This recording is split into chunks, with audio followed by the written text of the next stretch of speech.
السلام علیکم ګرانو دوستانو. نن به زه تاسو ته د افغانستان ځوان لوبغاړی رحمان الله ګربز په هکله باندې یو ډېر زبردسته خبر درکړمه چې په روژه کې په افغانستان کابل کې یوه لسولیږه لوبه ترسره شوله چې په دغه لوبه کې به زه تاسو ته وایم چې ګربز ډېر خطرناکه بیټینګ نندارې ته وړاندې کړې ده.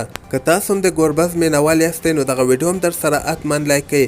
زه به تاسو ته وایم چې په افغانستان کې دغه یو لسولیږه لیګ شروع شوی ده چې دغه لوبغاړي لپاره یو لسولیږه لیګ شروع شوی ده په افغانستان په کابل کې نن اولنۍ لوبه ترسره شوله چې په دغه لوبه کې به زه تاسو ته وایم چې د افغانستان ځوان لوبغاړی رحمان الله ګربز ډېر خطرناکه بیټینګ نندارې ته وړاندې کړې ده.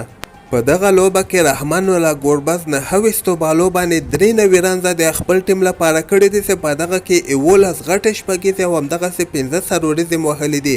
بل طرف ته وایي په دغه لوبه کې د ګربز یو ورور هم لوبه ترسره کړې وله چې ورور نوم یې مسعود ګربز و.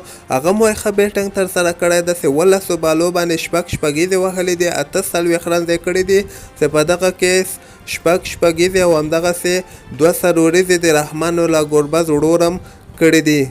نو دغه 14 ټیمونه یو لسولیږه لیګ په افغانستان په کابل کې شروع شوی ده. د دغه لوبغاړو لپاره به دغه فټنس به هم ښیي ځکه راتلونکي کې افغانستان ډېرې زیاتې لوبې لري او بل شپږیز هم کرکټ لیګ هم همدغه راتلونکي میاشتو کې شروع کېدونکی ده. او زه به تاسو ته وایم چې دغه کې 14 لوبډلې برخه اخلي چې پکې زیاتره د افغانستان وایي ملي ټیم لوبغاړي هم لوبې ترسره کوي. په دغه لوبغاړو کې قیس احمد ده، همدغسې ګلبدین نایب ده، شرف الدین اشرف ده، درویش رسولي ده، زاهد شیرزاده، زبید اکبری ده او بعضې نور د افغانستان په داخل کې دغه ښه لوبغاړي چې کوم دي دغه په دغه لوبه کې لوبې ترسره کوي.